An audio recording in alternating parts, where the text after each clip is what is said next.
Folks, I don't know about you, but one of the things I thoroughly enjoy about having this channel is I get to speak with the one and only Anna Kelly about what is going on in the economy, what she sees, what's going on. She has a unique way and a unique history of looking at the facts and formulating an educated opinion and educated guests. So let's welcome her to the show. How you doing, Anna? Great. I'm great to be here. I'm happy to be here. I just love our discussions. You have a unique history and track record in finance and money and investing. And I appreciate your opinions because they're not always the same as mine. So I love having the debate. So I'll just ask as we sit here at the end of January, almost 1 month over of 2023, shocking as that may seem. Um, Yes. what do you think's going on in the economy? Are we going to blow up? Are we on a slow deflation, or what the heck is going on in that you see?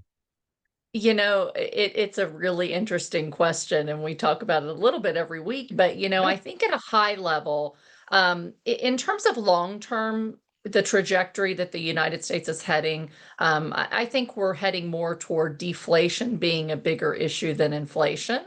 Okay. In the short term, we've talked about these cyclical cycles that are somewhere between, 6 and 18 months, something in that range. I think that if recession isn't already technically here, Yeah. we're heading toward recession. I mean, we have all of the signs. The yield curve inversion between the 10-year and the 3-month treasury has actually Yeah. inverted 8 times in the past. And Mhm. guess what? We've had a recession all 8 times, and we've Yeah. never had a recession when it didn't happen. So, Yeah. I think recession is on the horizon is the big story of the day. And different leaders that you hear coming out will say it's definitely going to be a recession, and others saying, "Oh, I think things are good, and I think we have a soft landing." But I think that there's some pain ahead over the next year, and I think that the Fed is going to continue. The biggest question we're always asked is, "Will the Fed cut rates?" I think they're going to continue to raise rates this next month or two, and then pause for a while. And I don't see rates really Yeah. reversing until sometime next year, unless something breaks, and that's the big Yeah. what if. Yeah. If something breaks, it's game over. We should all, this is how I kind of think about Fed rate cuts in 2023. We should all hope they don't have to. That's kind Right. of how, because if they do, something bad broke. So that's what I think about rate cuts in 2023. I hope they don't have to. I actually want to go back to that deflation comment where you opened, because that's where you and I disagree. So I want to poke at that, make sure I understand where you're coming from. So Sure. deflation actually means negative growth in prices. Um, Yes. so are you referring to that in goods, in housing, in services, all the above, none of the above? What are we thinking? Sure, that's a really good question because it is very nuanced, right? And depending on the economist that you look at, there's different numbers that they look at that they say this particular thing might be deflationary. I do understand and agree with you that the economy as a whole is not homogenous. So it's not like the entire economy is either going to be in inflation or flat or in deflation. It can stagnate, but there are sections of the economy that are still inflationary and may get worse over time. And then there are other portions of the economy that are showing signs of slowing, deflating from where they are. It doesn't necessarily mean negative, Right. but So it means coming disinflation. down. Disinflation. More disinflation. So Okay. what I see in the long-term trends, when you look at just the demographic trends and where population is going and population growth, we have a trend of lower and lower GDP per capita. Mhm. And most of the GDP that is produced is not produced through labor supply, production, and consumption. Most of it's through debt spending and government spending. And Yeah. so, over the long term, as fewer and fewer people enter the labor force, that growth of labor force, growth of consumers is actually slowing, and there it takes more debt from the government to produce more dollars of GDP. So I believe that in the long term, you look over 10 years plus, we're heading into a lower growth environment, and Mhm. therefore disinflation in terms of lower growth means Sure. lower consumption, means lower price, et cetera, over the long term. Yeah, I agree with that entirely. I believe, and again, I'm looking, if you look at the decade that is 2020, um, I think we grow below trend for the entire decade.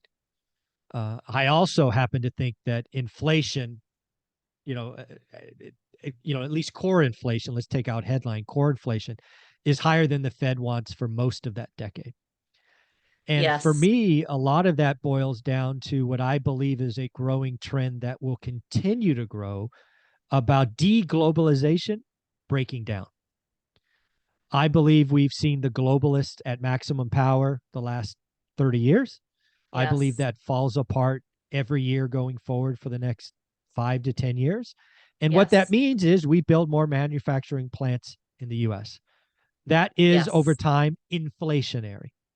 Absolutely. And I agree with you there. I think that this crisis, Russia going after Ukraine, really opened a lot of countries' eyes to say, wait a second, we need to rethink our alignments, rethink where we're getting our stuff, our energy, our fertilizer, our food, our semiconductors, our chips, everything that we need. If a country like China is shut down, a country like Russia is going after, war, and China and Russia are kind of aligning, it's causing some realignments of not only from a security standpoint, but really our imports and exports are now a matter of national security for many, Agreed. many countries. So I agree with you that we're heading toward deglobalization in many ways, and potentially some regions, the North American region, for example, Canada, the United States, and Mhm. Mexico doing more together, and things kind of separating, but new alliances made. And to your point, if you're changing how you get the goods and services that you need, and let's talk energy and food and semiconductors, for Sure. example, part of the fact that we've had these existing trade lines and supply lines for so long keeps prices lower. As soon as you shift them, you have to start manufacturing in new places. There's new money that has to go into research and development and real estate, and the supply chains have to realign. And that's going to be expensive for some time. So I actually think we've talked about on the last couple of weeks how CPI, core CPI, really has four components. It has core goods, core services, core energy, and core food, right? And so food and energy, I think they could still be inflated even if core inflation as a whole comes Mhm. down. We see core goods coming down, and core services is what the Fed is now trying to get down. So I think that goods and services could actually come down and no longer be, really highly elevated inflationary.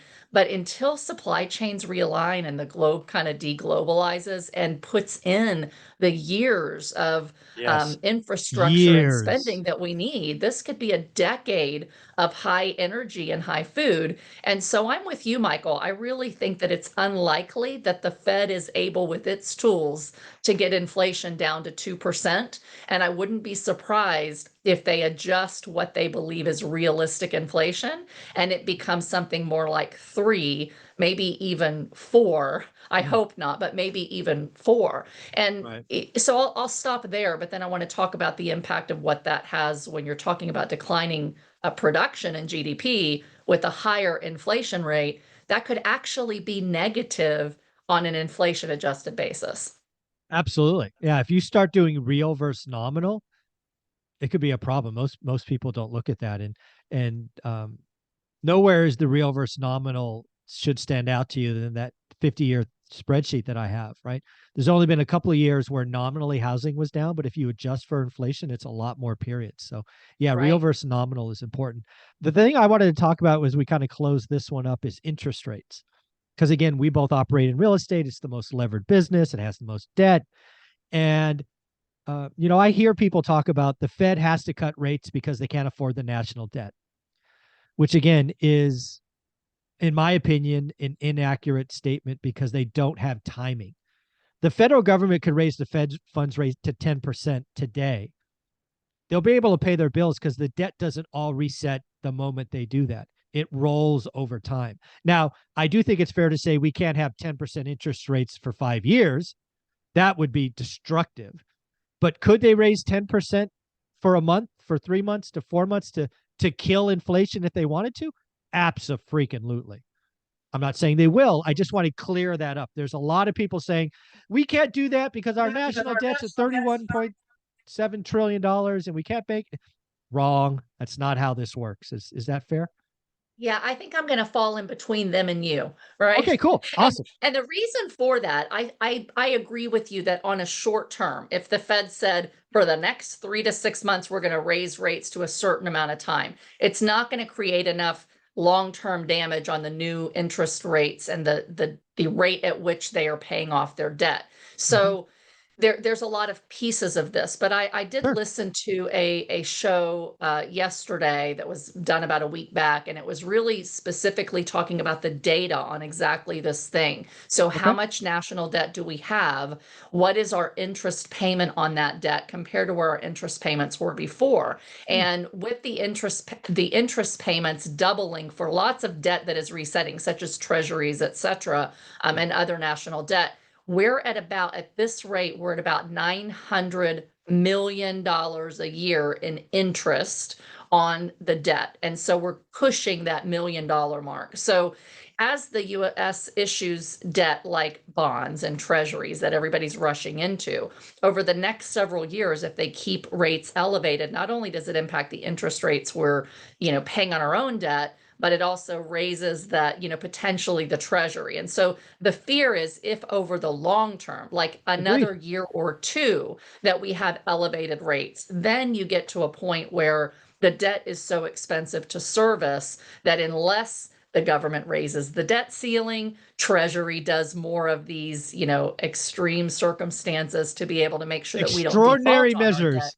Yeah. Extraordinary measures, thank you. Then there really is a risk that the confidence in the US diminishes. And as the confidence diminishes and money rushes to other countries and if inflation continues to stay high and rates have to be elevated, then it does create the spiral of Oh when yeah. there's more higher interest rates and more people saving. You've got more expensive debt. You've got to raise taxes. Like there's this spiral of things that could get really, really Oh yeah. bad.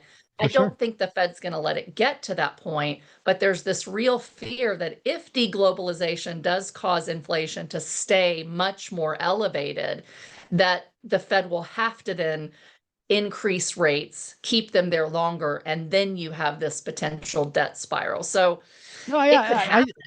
How I quickly, how likely, I don't know. yeah. So I agree. Your well thought out process is exactly where I am. I just happen to see lots of people say the Fed can't raise rates to pick a number, 6, 8, 10, because everything blows up. And that is inaccurate. That is not true. It is wrong. If you want to say they can't raise rates to 6, 8, 10% and keep them there for 5 years, we can have that discussion because, yes, Right. that becomes a problem every month. But too many Absolutely. people buy into this logic that the Fed can't do X because of Y.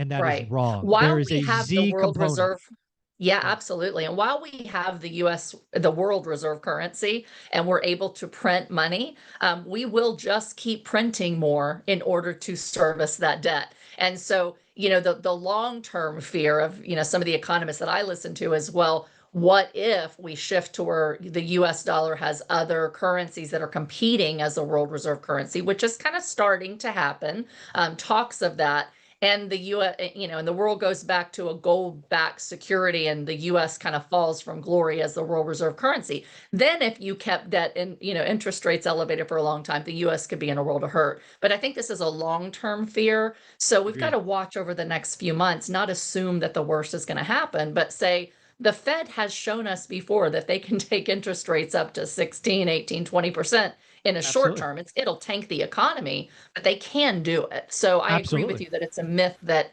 they can't. It's just how long and what's the fallout if they do it too long. Exactly right. Anna, where can people follow you? Because you put out a lot of amazing stuff.